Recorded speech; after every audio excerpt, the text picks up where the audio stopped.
Hello 各位，歡迎大家收睇我呢個嘅個人頻道彪形好漢啊！我又係你哋嘅節目主持人 Jackson。咁呢個頻道主要咧就想介紹翻一啲性價比比較高嘅同埋特別嘅手錶俾大家欣賞下嘅。其實我自己都有收藏咗一批錶嘅。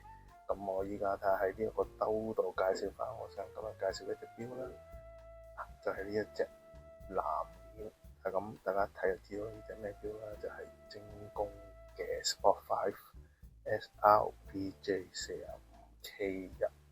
睇多次啊嘛 ，SRPJ 45K1，K 嘅意思就係韓國版嘅意思。你見呢隻錶都非常之靚仔嘅。其實呢隻錶自己都收藏咗2-3年㗎啦。當年出嗰陣時都惹嚟一片嘅轟動啦。當然因為佢個性價比非常高啦，同埋佢嗰個做工係非常之精細嘅。大家係咪都急不及待咁等我介紹呢？咁就開始啦。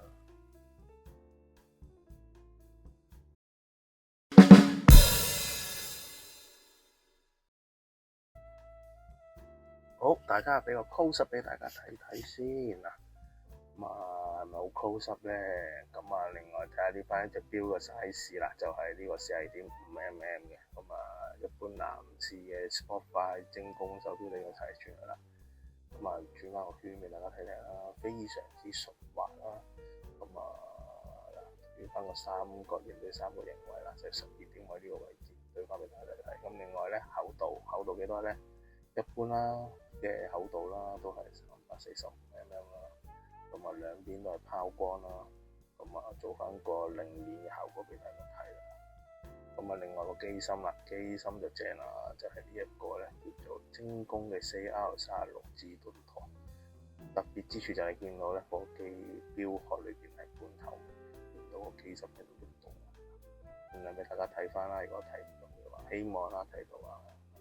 個扣啦就係呢個摺疊安全扣，雙仔式蝴蝶扣。叫做非常之安全啊，大用都基本上都唔會跌出嚟嘅。我俾大家睇睇嗱，呢邊有個拋光嘅效果。係開埋佢先，啲爛晒啊，跟住都閂到，係啦。另外就當然要話翻俾介紹俾大家，究竟佢點樣用啦。都係一般用法啦，喺藍色度褪到最盡，就係校呢一個嘅時間向上或者向落。向上就係校時間係啦，上或者落。另外你要見到右手邊3點鐘位置啦，就係有一個日期同埋時間啦。日期咧係用阿拉伯文表示嘅。另外嗰個就英文表示啦，因為個文嚟 ON 係啦。而家教佢睇啦，就褪半粒的向下校就係嗰個嘅日期啦，調緊冇錯。星期就簡單啦，星期就向上轉調翻就可以啦。另外嗰個除咗英文之外，嗰個係西班牙文嚟嘅。西班牙文幾特別啦，不過我覺得如果可以轉翻中文就更加型仔。不過冇辦法啦，始終做生意，西班牙人又佔咗呢個世界第2多嘅。你問我呢隻錶就cheap地啦，精工咁嘅款，勞力士咁嘅款啦。但係都真係性價比非常高嘅，冇錯。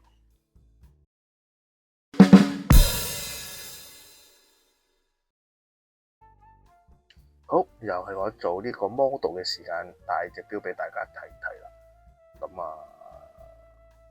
呢隻手都唔算幼啦。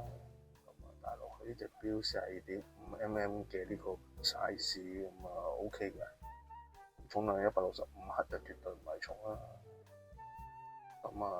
自己戴開精工錶，其實都知道要減幾多格㗎啦。通常我自己就要減3格嘅，3格。衝動啲咯。我覺得都型嘅，唔知大家覺得我戴得 O 唔 OK 啦？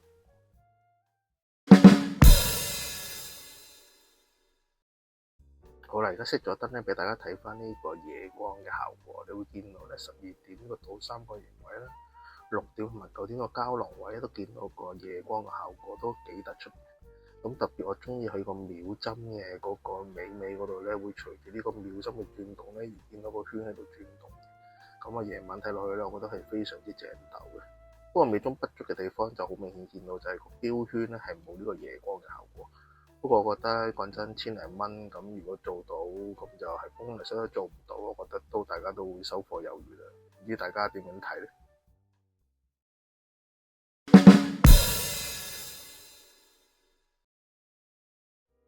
好，又到我評分嘅時候啦。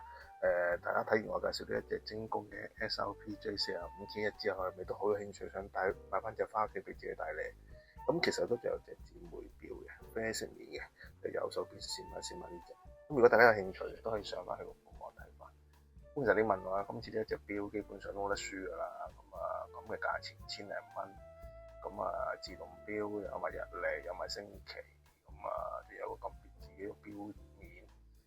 你問我10分點都值8分嘅。睇下大家有冇都中意我今次介紹嘅呢隻精工手錶啊！